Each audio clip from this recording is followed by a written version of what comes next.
السلام عليكم ورحمة الله وبركاته، متابعي الكرام على قناة الشاشة تيفي. أهلا وسهلا ومرحبا في هذا اللقاء.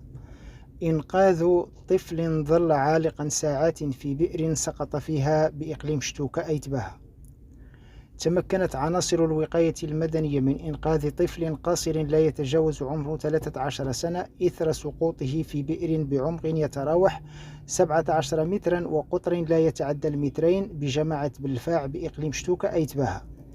وحسب مصادر من عين المكان فقد تم إنقاذ الطفل من الموت بعد محاولات عدة من طرف عناصر الوقاية المدنية بعدما سقط منذ صبيحة يوم الأحد بالبئر إلى حين اكتشاف أمره من طرف المارة. وخلف الحادث استنفارا أمنيا غير مسبوق بالدوار، حيث حلت على عجل عناصر الوقاية المدنية بعين المكان مرفوقة بالدرك الملكي والقوات المساعدة والسلطات المحلية.